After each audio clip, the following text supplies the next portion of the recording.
E aí, meus queridos alunos, saudade de vocês. Bora comentar aqui sobre calorimetria, tá? Matériazinha nova. Bom, conceito de calor é a energia transferida de um corpo para outro devido a haver uma diferença de temperatura entre eles. Então, calor é um tipo de energia, tá? Temperatura é o estado termodinâmico de um corpo que associamos ao nível médio de agitação de suas partículas. Então, temperatura tem a ver com a agitação das partículas, tá? Caloria. Caloria é a energia necessária para variar em 1 grau Celsius a temperatura de 1 grama de água. Então, esse é o conceito de caloria. A unidade do sistema internacional que corresponde à quantidade de calor é o joule, tá? É o J, joule, energia, trabalho. E por razões históricas, existe outra unidade que é a caloria. A gente está mais acostumado a ver calorias, né? Joule também é medida de calor. Bom, importante isso aqui, ó. 1 kcal ou 1 quilocaloria significa 10 a 3 calorias. Essa letra K significa 1000, 1000 é 10 a terceira. Então, 1 quilocaloria é 10 a terceira calorias, tá bom? 1 caloria apenas é 10 a menos 3 quilocalorias, é a milésima parte do quilocaloria, tá bom? Então, 10 a menos 3. 1 caloria equivale a 4,186 joules, ou 4,18 joules. Então, 1 caloria é 4,18 joules, tá? Bom, tem exercício que arredonda isso, tá? Tem exercício que arredonda 1 caloria para 4,2 joule. Pessoal, se você pegar uma caixinha de leite e olhar lá na informação nutricional, você vai encontrar lá, por exemplo, a porção de 200 ml, um copo de leite, tem um valor calórico, um valor de energia térmica correspondente a 115 quilocalorias ou 483 kJ. Pessoal, se você pegar aqui, ó, e dividir 483 por 115, você vai encontrar lá aproximadamente 4,2, tá bom? Ou seja, 1 caloria é aproximadamente 4,2 joule, tá bom? Bem, capacidade térmica. O que seria capacidade térmica? Quantidade de calor necessária para elevar em 1 grau Celsius a temperatura de um corpo. Então, essa letra C aqui significa capacidade térmica, tá? Um C grandão, um C maiúsculo. Capacidade térmica é igual a quantidade de calor dividido pela variação de temperatura, tá bom? Pessoal, um exemplozinho aqui, ó. Vamos supor que tem um material, tem um corpo, que ele recebeu 40 calorias. Então, a quantidade de calor é 40 calorias, tá bom? Suponha que ele recebeu essa quantidade de calor e o que vai acontecer com a temperatura? Aumentou de 26 graus Celsius para 46 graus Celsius. Então, quanto que vale o ΔT ou Δθ, que é a variação de temperatura? 46, que é a temperatura final, menos 26, que é a temperatura inicial, vai dar 20 graus Celsius, né? Então, qual que é a capacidade térmica desse corpo? Pessoal, capacidade térmica é a quantidade de calor, que é 40 calorias que ele recebeu, dividido pela variação de temperatura, que é 20 graus Celsius. Então, 40 calorias dividido por 20 graus Celsius vai dar uma capacidade térmica de 2 calorias por grau Celsius. O que significa isso? Toda vez que esse corpo receber 2 calorias, a temperatura dele aumenta 1 grau Celsius, tá bom? Se ele tivesse perdido 2 calorias, diminuía 1 grau Celsius, tá bom? Bom, quando ganha calor, é positivo. Quando perde calor, é negativo, tá? Então, calor positivo que ganhou calor. Calor negativo significa que perdeu calor, tá? Então, esse resultado indica que para variar a temperatura desse corpo em 1 grau Celsius, precisamos fornecer para ele o quê? 2 calorias, tá bom?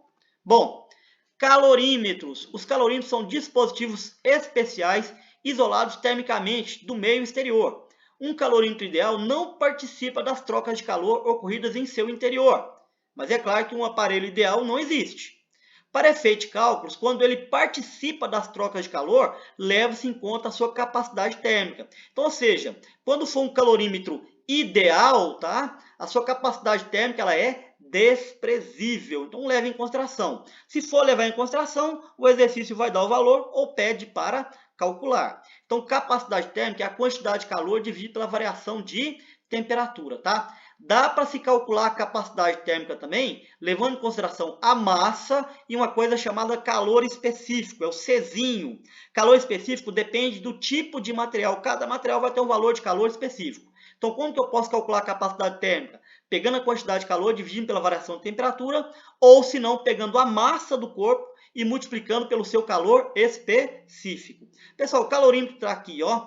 Calorímetro é muito utilizado para se medir a quantidade de calor que é trocado por um corpo, tá bom? Daí que vem aquela informação lá da tabela nutricional, Tá ok? Bom, quando esse calorímetro não troca calor como externo, e essa é a ideia do calorímetro, a gente diz que ele é adiabático. Então, o que significa essa palavra adiabático? Que não troca calor com o meio, tá bom? Uma garrafa térmica, ela funciona como um calorímetro, mais ou menos, porque ela é bastante adiabática, ou seja, ela evita a troca de calor do conteúdo interno com o conteúdo externo.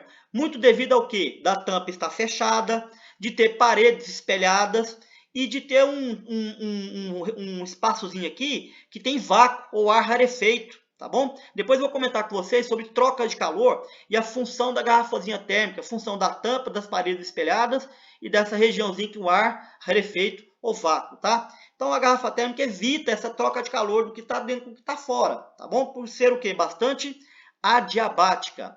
Pessoal, quantidade de calor sensível, quantidade de energia térmica recebida ou cedida por um corpo, para exclusivamente variar sua temperatura. Então, como que faz para calcular o calor sensível? O QS pega a massa, multiplica pelo calor específico e pelo ΔT ou ΔT, que é a variação de temperatura. O que seria o calor específico, o Czinho minúsculo lá, ó? Indica a energia necessária para uma unidade de massa variar sua temperatura em unidade. Isso aqui é característica da substância. Cada substância tem o seu valor de calor específico, tá? A unidade no sistema internacional é o joule para a quantidade de calor, o quilograma para a massa e o Kelvin para a variação de temperatura. Só que na prática a gente vai utilizar o caloria para a quantidade de calor, o grama para a massa e graus Celsius para a variação de temperatura. Cada substância tem o seu valor de calor específico. O da água é 1, tá? 1 cal, grama, graus Celsius. Os dos demais aqui você não tem que decorar não. O da água é bom saber. Qual que é o calor específico da água? É 1 caloria por grama graus Celsius, tá bom? Pessoal, vou comparar aqui da água e da areia, tá? O da areia é 0,2 cal, grama, graus Celsius. Pessoal, o que significa isso? Que o calor específico da areia é 5 vezes menor do que da água. Pega 1 e divide por 5, você vai encontrar 0,2, tá bom?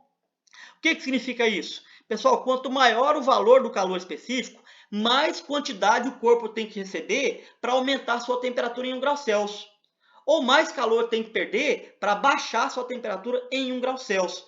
Como o calor específico da areia é menor do que da água, vamos imaginar aqui uma praia, tá? Meio-dia, o sol incidindo calor lá sobre a água e a areia. Pessoal, quem já pisou na areia da praia já, meio-dia, sabe que esquenta muito, né? Por quê? Porque a areia tem um calor específico menor. Então, o que acontece? Quando recebe a quantidade de calor, rapidamente já aumenta a sua temperatura. Tá? Já a água tem que receber mais calor para mudar a sua temperatura. Então, a areia vai estar quente, mas a água lá vai estar ainda fria, né, relativamente. Agora, de noite acontece o contrário. A areia esfria rapidamente. Por quê? Porque ela perde calor, né? Aí abaixa a sua temperatura rapidamente. O calor específico dela é menor, né? Agora, a água de noite ainda vai estar quentinha. Por quê? Ela demora a perder essa quantidade de calor. Então, quer dizer, aquece rápido, mas também esfria rápido no caso da areia. No caso da água, demora para esquentar, mas também demora para perder essa quantidade de calor e variar a sua temperatura. Então, QS é igual a MC ΔT. Isso aqui é chamado de quimacete, tá?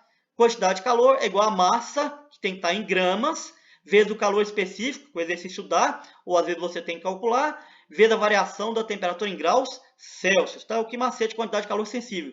Quantidade de calor sensível tem variação de temperatura, tá bom?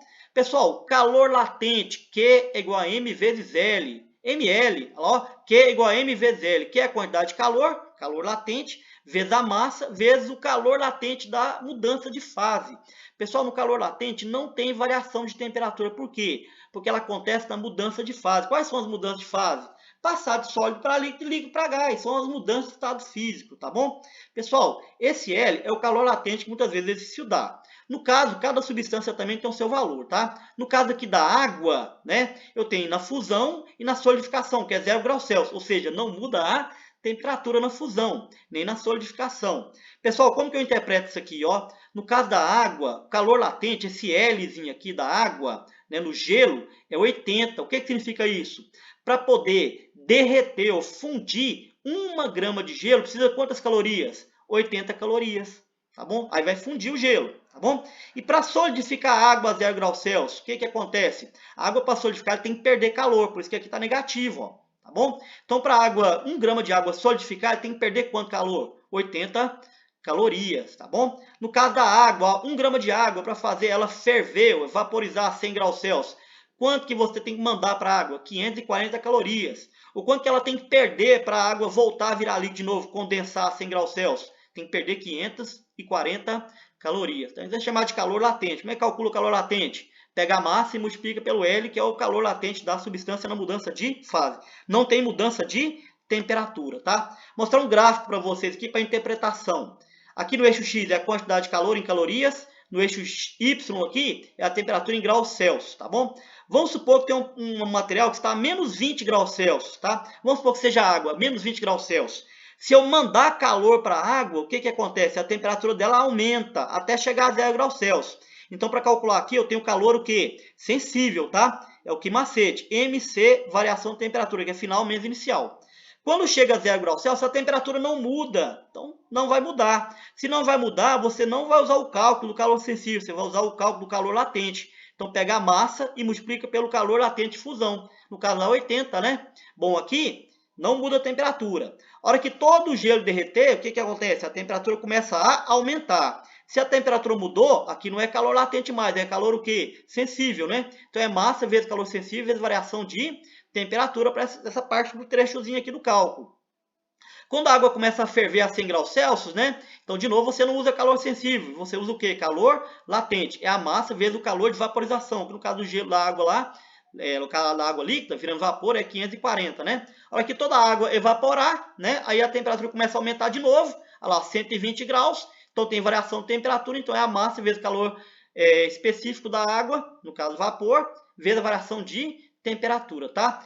Esse gráfico aqui tem 2 patamares, porque essa substância é o quê? Substância pura. Patamar é essa regiãozinha aqui, ó. Tá bom? Substância pura. Então, pessoal, é isso, tá? Dá uma olhadinha na teoria aí e bora fazer os exercícios, tá ok?